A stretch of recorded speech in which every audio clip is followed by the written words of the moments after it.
भारत ने 1 अप्रैल देर रात पाकिस्तान के लिए अपना एयरबेस बंद कर दिया। ये प्रतिबंध 30 अप्रैल से ही लागू हो गया था, जो 23 मई 2025 तक प्रभावी रहेगा। भारत ने पाकिस्तान के लिए नोटिस टू एयरमैन जारी किया है। इसमें कहा गया है कि अगर कोई फ्लाइट इंडियन जोन में आती है तो उस पर एक्शन लिया जाएगा। मोदी सरकार के इस कदम में पाकिस्तान को आर्थिक नुकसान होगा, क्योंकि उड़ान की दूरी और वक्त दोनों में इजाफा होगा। भारत के ताबड़तोड़ एक्शन और सैन्य तैयारियों को देखते हुए पाकिस्तान घबरा गया है। उसने अपनी खुफिया एजेंसी ISI के चीफ लेफ्टिनेंट जनरल मोहम्मद असीम मलिक को राष्ट्रीय सुरक्षा सलाहकार यानी NSA बना दिया है। साथ ही पाकिस्तान को अब अपने देश में छिपे मोस्ट वांटेड आतंकियों की चिंता सता रही है। यही वजह है कि आतंकी संगठन लश्कर-ए-तैयबा के चीफ हाफिज सईद की सुरक्षा बढ़ा दी गई है। पहलगाम में आतंकी हमले के बाद से LOC पर तनाव बढ़ गया है। पाकिस्तान बार बार सीजफायर का उल्लंघन कर रहा है। पाकिस्तान ने लाइन ऑफ कंट्रोल पर लगातार 7वें दिन सीजफायर का उल्लंघन किया। 1 मई की रात को पाकिस्तान सेना की चौकियों ने जम्मू कश्मीर के कुपवाड़ा, उरी और अखनूर के सामने गोलीबारी की। पाकिस्तान की हरकत के बाद इंडियन आर्मी ने ताबड़तोड़ जवाब दिया। पाकिस्तान ने इंटरनेशनल बॉर्डर की चौकियों पर अपने झंडे फिर लगा दिए। एक दिन पहले पाकिस्तान ने चौकियों से झंडे हटा दिए थे।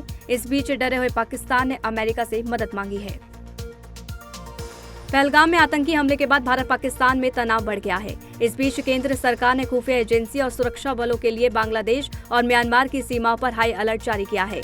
बताया जा रहा है कि बांग्लादेश में पाकिस्तान की ISI और पाकिस्तान सैन्य अधिकारी की उपस्थिति बढ़ गई है, जिसको देखते हुए एजेंसी और सुरक्षा बलों को बांग्लादेश सीमा पर अतिरिक्त सतर्कता बरतने को कहा गया है। पहलगाम आतंकी हमले की घटना पर NIA ने अपनी जांच तेज कर दी है। जांच के दौरान कई अहम खुलासे हो रहे हैं। बताया जा रहा है कि आतंकवादी 7 दिन पहले ही बैसरन में पहुंच गए थे। इन आतंकवादियों के निशाने पर सिर्फ बैसरन ही नहीं बल्कि 3 अन्य पर्यटन स्थल भी थे। आतंकी हमले के बाद अब तक 2500 से अधिक संदिग्धों को पकड़ा गया था, जिनमें 186 लोग अभी भी हिरासत में हैं और इनसे पूछताछ की जा रही है। पहलगाम हमले के बाद भारत सरकार एक्शन मोड में नजर आ रही है। इस बीच अब विदेश मंत्री डॉक्टर S जयशंकर ने अपने अमेरिकी समकक्ष मार्को रूबियो से बात की है। बातचीत में अमेरिका ने भारत को पहलगाम हमले की साजिश रचने वालों और हमलावरों को सजा दिलाने का वादा किया है।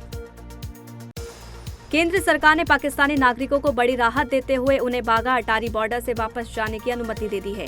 गृह मंत्रालय ने पहले कहा था कि यह बॉर्डर 30 अप्रैल को बंद हो जाएगा, लेकिन अब इस आदेश को बदल दिया गया है।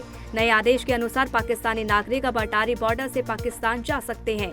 यह अनुमति अगले आदेश तक जारी रहेगा।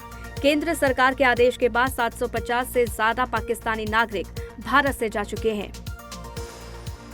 पाकिस्तान ने हमले के डर से अपने पश्चिमी ग्वादर पोर्ट की सुरक्षा को कड़ा कर दिया है। पाकिस्तान ने कराची एयरबेस पर 25 चीन निर्मित J-10C और JF-17 फाइटर जेट्स तैनात किए हैं।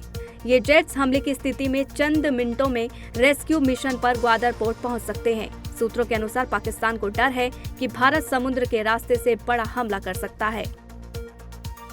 पाकिस्तान के star javelin thrower Arshad Nadeem का इंस्टाग्राम अकाउंट एक कानूनी अनुरोध के बाद भारत में ब्लॉक कर दिया गया है। दरअसल सरकार उन पाकिस्तानी सोशल मीडिया अकाउंट पर एक्शन ले रही है जिनके भारत में बड़ी संख्या में फॉलोअर्स हैं। इसी कड़ी में अब अरशद नदीम के इंस्टाग्राम अकाउंट को भारत में प्रतिबंध किया गया है। पंजाब के अमृतसर में BSF ने एक बड़ी आतंकी साजिश को नाकाम कर दिया है।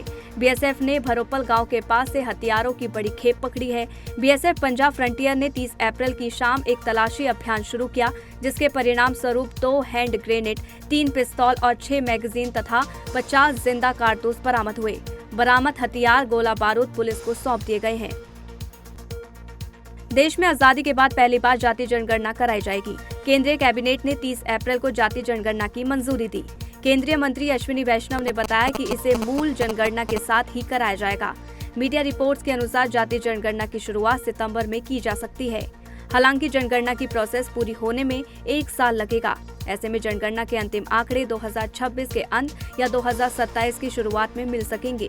देश में पिछली जनगणना 2011 में हुई थी।